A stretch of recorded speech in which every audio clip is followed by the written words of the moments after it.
یعنی میں بتانا چاہتا ہوں کہ حاسدین جو ہے کیسے کیسے لوگ ہوتے ہیں۔ سلطان محمود غزنوی کا نام سنا نا آپ نے؟ سلطان محمود غزنوی، ان کے دربار میں ان کا جو ہے خاص بندہ تھا، اس کا نام تھا ایاز۔ ایک ہی صف میں کھڑے ہو گئے محمود و ایاز، نہ کوئی بندہ رہا نہ کوئی بندہ نواز۔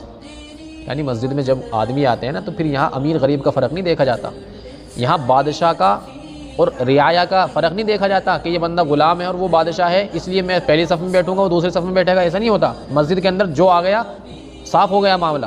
اب یہاں پر سب کے سب کیا ہیں؟ غلام ہیں۔ کس کے؟ اللہ رب العزت کے۔ یہاں پر حاکم محکوم نہیں ہے، یہاں حاکم اور رعایا نہیں ہے، یہاں پر تو سب کے سب کیا ہیں؟ تو جو ان کے دربار میں تھا اس کا نام تھا ایاز۔ اس سے جو دوسرے لوگ تھے بادشاہ کے قریبی وہ جلتے تھے کہ بادشاہ اس کو اپنے پاس کیوں بٹھاتا ہے، بادشاہ اس کو اپنے پاس کیوں جگہ دیتا ہے، تو اس سے جلتے تھے۔ اور ایاز جو ہے اس نے ایک خاص وقت میں ایک کمرے کے اندر جایا کرتا تھا، اس کمرے کے اندر اور کسی کو جانے کی اجازت نہیں تھی۔ وہاں پر ایک الماری تھی، وہ روزانہ اس کمرے کے اندر جا کے الماری کو کھولتا اور کھول کر کے پھر بند کر دیا کرتا تھا اسے۔ کسی کو معلوم نہیں تھا، جو اس کے حاسدین تھے جلنے والے اس سے، انہوں نے دیکھا کہ یار اس نے جو ہے بادشاہ کے خزانے میں سے ہیرے موتی چرا کر کے اس کمرے کے اندر رکھ رکھے ہیں، اور یہ روزانہ ان کو دیکھ بھال کرنے کے لیے آتا ہے کہ کہیں جائے کسی نے اٹھا تو نہیں لیے۔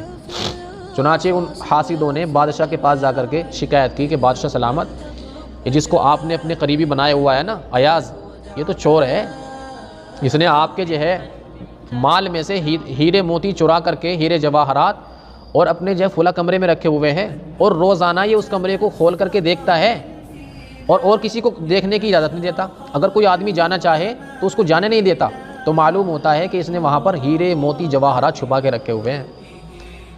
بادشاہ نے ایک دن جو ہے ایاز کو بلا لیا اور کہا کہ تم روزانہ جو ہے فلاں وقت اس کمرے کے اندر جاتے ہو؟ کہ جی حضرت جاتا ہوں۔ کہ وہاں پر اس کمرے کو کھول کے دیکھتے ہو؟ کہ جی کھول کے دیکھتا ہوں۔ کہ اور کسی کو دیکھنے نہیں دیتے؟ کہ جی بالکل سچ ہے، اور کسی کو دیکھنے نہیں دیتا۔ کہا کہ تم نے وہاں کیا رکھا ہوا ہے؟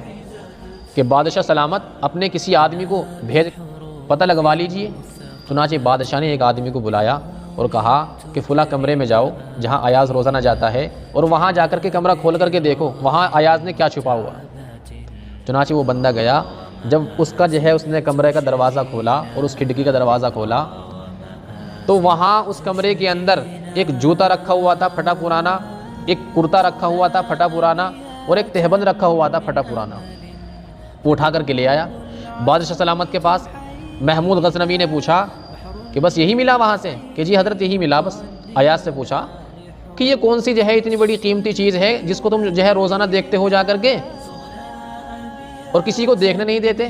تو ایاز نے کہا کہ حضرت بات دراصل یہ ہے کہ جب میں آپ کے محل میں آیا تھا اور آپ کی میں نے صحبت اختیار کی تھی، اس وقت میرے بدن پر یہ پھٹا ہوا جوتا تھا، یہ پھٹا ہوا کرتا تھا اور یہ بوسیدہ سا تہبند تھا، اس لیے میں نے اس کو جو ہے سنبھال کر کے رکھا ہوا ہے تاکہ ایسا نہ ہو کہ وقت کے گزرنے کے ساتھ ساتھ میں اپنی اوقات بھول جاؤں۔